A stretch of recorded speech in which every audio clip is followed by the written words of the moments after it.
Muter-muter cari informasi properti? Ternyata jawabannya ada di sini. Spin seputar informasi Pinhome. Mulai dari tips beli rumah, cara ajuin KPR, sampai inspirasi desain rumah, semuanya kita bahas tuntas. Episode kali ini, Vince, pasti kamu udah banyak perencanaan keuangan untuk beberapa tahun ke depan kan? Mulai dari dana pendidikan anak, dana pensiun, atau renovasi rumah. Di sisi lain, cicilan KPR tahun depan udah masuk ke floating rate yang mungkin bisa mengganggu perencanaan keuangan kamu. Eits, tapi nggak perlu khawatir karena ada cara hemat KPR dengan takeover melalui Pinhome. KPR takeover adalah cara memindahkan KPR yang sedang berjalan dari bank lama ke bank yang baru. Jadi, kamu bisa cari bank yang nawarin bunga yang lebih rendah. KPR takeover nawarin banyak keuntungan untuk atur keuangan kamu loh. Pertama, cicilan KPR kamu bisa jadi lebih hemat. Kedua, kamu juga bisa nikmatin masa bunga fix lagi.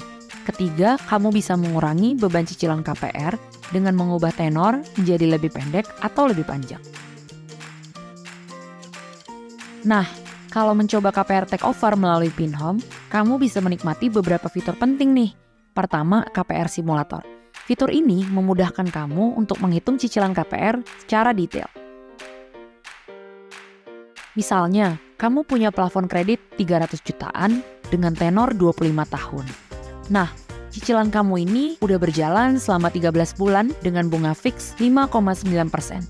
Jadi, cicilan per bulannya kira-kira 2 jutaan lah ya. Ini akan berlangsung selama masa fix. Kalau lanjut di bank yang sama sampai selesai, dengan asumsi bunga floatingnya 13%, total cicilan per bulan saat masuk ke bunga floating adalah 3,6 jutaan. Tapi, karena ada prioritas keuangan lainnya, kamu pasti pengen cepat-cepat selesaiin cicilan kamu. Kamu bisa memperpendek tenor menjadi 180 bulan dengan cara take over ke bank baru.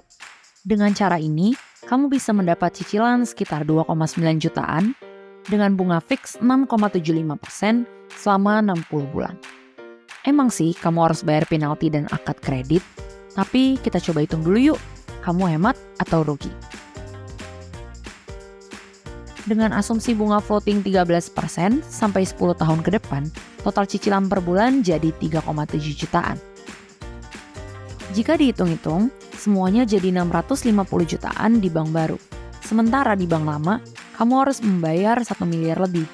Kamu bisa hemat sampai 380 jutaan kalau KPR takeover lewat Pinhome loh. Jadi, meskipun saat KPR takeover bunganya naik, kamu masih bisa tetap hemat karena masa fixnya lebih lama. Kalau kamu butuh perhitungan detail atau punya pertanyaan lebih lanjut, Pinhome punya konsultan KPR gratis yang bakal bantuin kamu. Mereka tentu bisa bantuin kamu dalam proses pengajuan KPR takeover dengan cepat dan mudah. Pas lagi cek cara takeover, kamu ketemu istilah yang susah dipahami. Tenang, kamu bisa cek istilah-istilah yang berkaitan dengan properti di kamus istilah propertinya Pinhome yang jelasin istilah sulit dengan bahasa yang lebih mudah kamu pahami.